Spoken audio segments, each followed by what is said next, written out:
Girl. Bridgerton season 3 has taken me on an absolute roller coaster of emotions. It has left me breathless and craving for more. From the very first moment, it is clear that this season is going to be a wild ride. Good news, season 3 is out. Bad news, only the first 4 episodes have been released. That means we have to wait until June 13th for the rest. But it's out. I was able to finish all 4 episodes last night. Dearest gentle reader, we have been apart for far too long. At last, London's fashionable set has made its return. And it seems that our bon ton is moving with the changing tide. So, too, is this author. I cannot live at home any longer. I must take a husband. Does my lady have a suitor in mind? Okay. That is enough of the official trailer from Bridgerton season 3.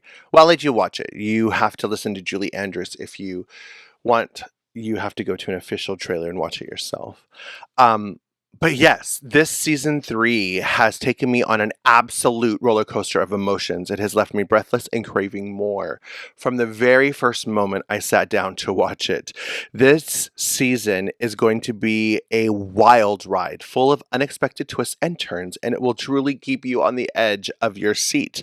At least it did me. Normally, I multitask when I sit down to watch TV. I will be doing the dishes, or I'll be making my husband dinner, and when I was in school doing homework, etc. And I actually sat down to watch a show that I'm currently watching. And when Netflix said released today, I panicked. I cannot describe the sheer excitement and joy that I experienced when I realized this season 3 was out. So I sat down and I watched it, and I literally had to pause the TV. Even though I could see it and hear it in the kitchen, I had to pause it because I had to be completely and 100% engulfed. I didn't want to miss a detail. I didn't want to miss a word. I had to be paused so I could watch it. And then I realized after episode 4 that there was only 4 episodes released. I was devastated. I was furious. But the good news is I was able to watch all 4 episodes and then go to bed late. I probably wouldn't have gone to bed if they were still on. I would have waited till my husband came home from work and then okay, I'll pause it because he does not like this type of show. But I want to talk about this show. Yes, I have been utterly captivated by the intrigue and the web of lust and scandal and jealousy and the determined climb to the top of the social ladder. The intrigue that these characters around this family constantly find themselves tangled into these telenovela type situations. I am literally unable to sleep because I'm home now. I rewatched episode 4 again. And I'm trying to stop myself from rewriting how I think episodes 5, 6, 7, and 8 will be. I can't believe I have to wait till June 13th. I am devastated. I am beside myself. But I want to testify on behalf of Shondaland and Shonda Rhimes. The brilliant storytelling literally leaves me in agony as I wait to see what will be uncovered by my favorite character, Penelope. What will begin to unravel?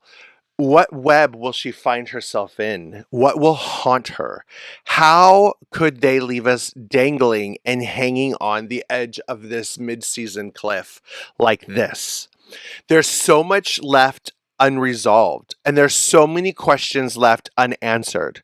But again, shout out to Shonda Rhimes and Shondaland. It is truly a testament to their brilliance as creators because they can evoke such intense emotions in their audience, leaving us simultaneously excited and devastated with each passing moment. Now, if you are not a current fan of Bridgerton, it's not too late to start. Bridgerton is truly a masterpiece of storytelling that will leave you begging for more. It has, honestly, impeccable production value. The cast, the scrumptious costumes, the ability to transport us to a world of opulence and grandeur, a time that none of us alive on Earth could have ever experienced. The elegant ballrooms and picturesque countryside estates. Every scene in this TV show is a true visual delight. But it is not just visual, it is an all inclusive package studded with a gripping plotline. It is truly a must watch for any fan of romance, drama, or salacious scandal. Yes, it is a period piece, and it is set in the Regency Era of London. The Regency Era is a term that is commonly applied to the period in London from 1795 until the appointment of Queen Victoria on June 20th, 1837. The amazing thing about this show is it has the ability to take you on a time machine, transporting us to the early 1800s, but in a fictional reality that has never been touched by racism. Seriously, this is a real and yet imaginary place where racism has never existed. And people of color are able to be just as respected and admired as their wealthy counterparts. It's a refreshing departure from the limitations of historical accuracy, allowing us, the viewer, to immerse ourselves fully in a world where inclusivity reigns supreme and diversity thrives. Unless, of course, we are talking about anti-fat bias. I mean, my favorite character, Penelope, is considered to be a spinster at 17, season 1, 18, season 2, and 19 years old, season 3. Good night, Mr. Bridgerton. Do you not need a chaperone? Spinsters do not need chaperones. You are not a spinster. I'm in my 3rd year on the marriage mark with no prospects to show for it. What would you call that? Something wrong? Pen. Between us, I mean. I miss you. You miss me. You miss me, but you had never caught me. Is that correct? Pen, I overheard you at my mama's ball last season, telling everyone how you would never, ever caught Penelope Featherington.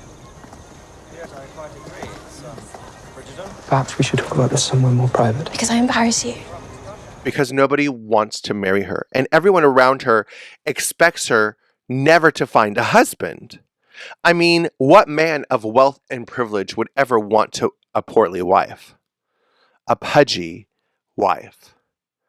So we, as the audience, get to fall in love with Penelope, and we get to observe her struggles with being looked down upon and disregarded by society.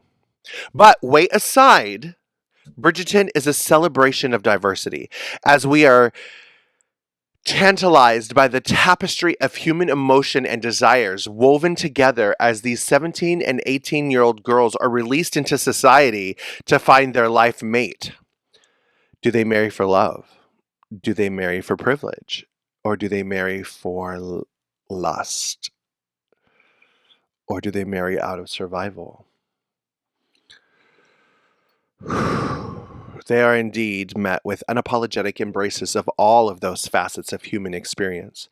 We do experience fiery passion between star-crossed lovers, forbidden lovers, from the insidious plotting of those seeking power and seeking control. Every moment of this series is infused with intensity and intrigue. Why can't Shonda Rhimes give us just as many episodes per season that she gives Grey's Anatomy? I mean, 8 episodes season 1, 8 episodes season 2, and so far 4 episodes of season 3. Long story short, season 3 of Bridgerton is a triumph of storytelling that transcends the boundaries of time and space, reality, and the potential reality of life that could have existed without racism. It is a dazzling spectacle that will leave you breathless with anticipation and, yes, longing for more. So if you have not yet dove into the world of Bridgerton, you have time to dive in and lose yourself in this intoxicating world where love reigns supreme and passion and intrigue and lust and true love is possible. Just be prepared to ride an emotional roller coaster unlike any other and brace yourself for the agonizing wait until June 13th. But since season 1, Penelope has been my favorite character, and episode or season 3 is her season to shine. And as a plus size, large and lovely woman, I will tell you the only thing that irks me just a little is the fact that she has indeed lost a little bit of weight since season 1. That I don't like. But I do like the fact that she is still a sizable girl by fashion standards. She is still considered curvy. And so far in season 3, the love story between her and Colin, in my opinion, is realistic. And it's not portrayed in a way that she lost weight and gained a love. Because heaven forbid, most men marry women, and in life and in pregnancy, they gain weight. So if you're going to marry someone because she loses weight, you're marrying her for the wrong reason. That's going to backfire. But it does not come across in any way, shape, or form that that is the reason they fell in love or started to or might. Oh, season 3, the agony. But it does appear that she has become more sophisticated in her 19th year of life. She has turned into a woman, and a sophisticated woman. And I believe that is what Colin starts to find himself lusting or drawn to or tantalized by. Goodness gracious, this is a good season. Pen, it is good to see you. Truly, it has felt like I've been absent years instead of months. Much has certainly changed in that time. Do you find yourself back in town for any particular reason, in search of something or someone? If you're asking if I came back to take a wife this season, I'm afraid the answer may disappoint. Although, if there is one thing I learned on my travels, it is forever to expect the unexpected. Am I mistaken? I do like that we as plus size people are able to now see ourselves represented in not just main character ways, but in ways of love. And it's so funny, and this is a secret that I'm telling you now. When people find out that I'm married and I show them a picture or they see my husband for whatever reason, it kind of pisses me off. Full transparency, when people are like, "Oh my God, your husband's really hot," and I'm like, "Thank you," and they're like, "No, no, no, no, your husband's really cute, Misty," and I'm like, Thanks," and they're like, "No," and they look at me like, "But you're fat." Is that what I think they're saying in their head? Like, how could you have gotten a guy that looks like this? And to be honest with you, that kind of pisses me off because many plus size women and plus size men have amazing life partners. People of size and girth can get life partners, people. But sit back and relax and enjoy. And if you haven't seen it yet, go watch Bridgerton. You'll thank me later. Loving you, Zizi.